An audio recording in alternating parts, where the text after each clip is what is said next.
Okay, we're going to talk about a little more technical wizardry with oiling as required for the VarioCam and the VarioCam Plus, which are actually two separate systems.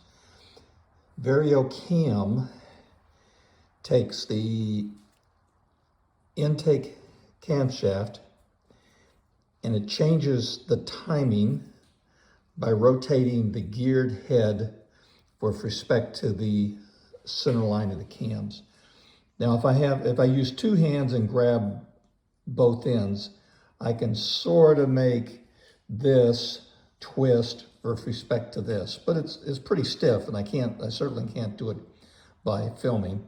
But I do know that with the proper input signal, the ECU tells the intake cams to, I believe, advance their timing, and it does this mechanically by rotating the clock relationship between the gears from the timing chain and the zero position, the camshaft.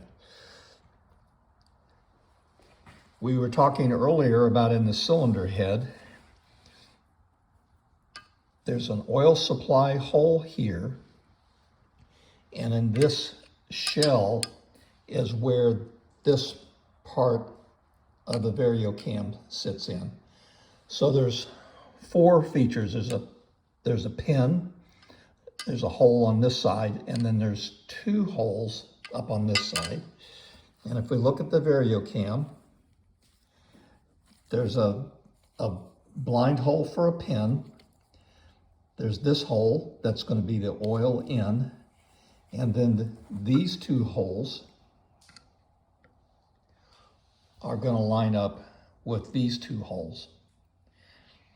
Now, before I started this video, I found out that down in this cavity, there's two oil passages. And the top one comes out here, and the lower one comes out here. Now, there's an electromechanical device. Porsche calls it a throttle control valve. And if you look on the side of your engine, on the head where the spark plugs come out, you'll see 2 amp junior plugs, one for this device and one for this one, which we'll talk about in a minute. This, I'm sure it's a valve that is opened and closed with a mechanical, electromagnetic switch. It's clocked with a pin, so it goes in a certain position. And these two holes on it line up with the holes that lead to these two passages. So in working theory on this is there's a baseline of oil pressure that's introduced on one side of the VarioCam element over here, and then over here there's probably an out and a return, and I'm pretty sure that when that switch changes position, it causes the VarioCam to rotate and advance the timing. So that would be the VarioCam feature. The next thing that I want to talk about is the plus feature of the VarioCam. And a lot of people look at this cam, including me, and they say, wow, that's a kind of a crazy looking cam. But basically, there's a shallow lobe cam that's bracketed by steep high lift lobes. And as it's been described to me from reading the literature, at low RPMs where you don't want any valve overlap, and you're trying to reduce emissions and some good things like that, the VarioCam uses plus, engages this shallow lifter, and that's what's opening the exhaust valves, but not as far and not as long.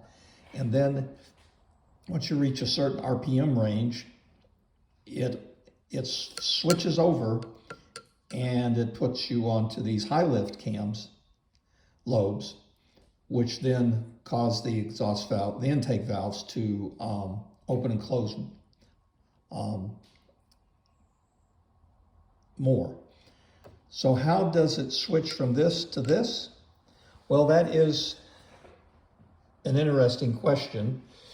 And I said earlier, I'm going to link a video, but an animation video that I found. But in general, the lifter for the intakes, and these are expensive for a reason because they're a little bit complicated. It has a hole for oil pressurization and another one on the other side. And in the animation, it shows that this center post can move up and down depending on which state it's in. This lifter is keyed. So if you walk back over here and look at the hole for the intake lifters, there's an oil feed hole on this side, on the outboard side of the engine. And then if we walk around, we see the channel for the key, and there's another oil feed hole on the inside. So there's two sources of oil feed. I think I established the other day that the oil feed on this side comes from what I called the shiny castings down underneath. And I did confirm, but I'm not going to shoot it again. There is a constant oil supply on this side coming up through the cylinder head bolts. On the other side, this oil feed is fed off of this central gallery that runs the entire length. And that oil feed is controlled in here. So there's a central supply, and then lateral, there's an outlet that feeds this. Now it's confusing. It's got the same name. They call it a throttle control valve, but I think it's throttling, not throttle, but that's the way they call it in the parts diagram. And when we look at it, it has a little plunger at the bottom. And I'm pretty sure that when it gets the right signal from the ECU, it either activates or disengages oil supply and thus pressure to these holes over here, which basically you're engaging or disengaging the high lift portion of the camshaft. So these are, from an oil supply standpoint, this central one got its oil from, we saw it the other day when we were looking around here. It comes from one of the cylinder head bolts. I don't have the exact state, but it has a constant source of oil down at the bottom. And then when the VarioCam Plus is activated, it charges this gallery. It puts a new source of oil pressure into the lifter and causes the lifter to change state and engage the high lift cams. So if you sense that your VarioCam or your VarioCam Plus is not working,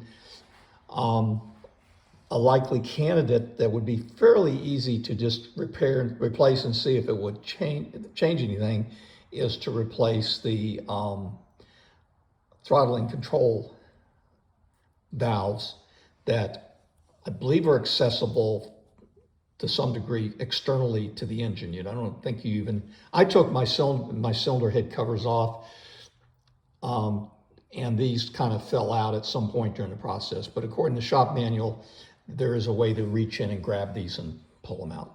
So that is some interesting stuff concerning the oil supply for the VarioCam and the VarioCam Plus.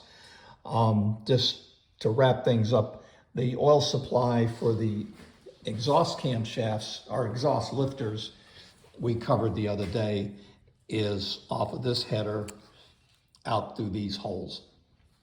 And like with other items I've talked about, the excess oil, in this case, just can drizzle out the side of the lifters. There's an oil return path that I found. Yeah, right off the side of this is an oil return path that dumps down into the timing change gallery. And yeah, for this one, the oil return path is on both sides. The oil return path is the oil drizzling out through the clearance between the lifter and its lifter guide. So there you have it. Pretty cool.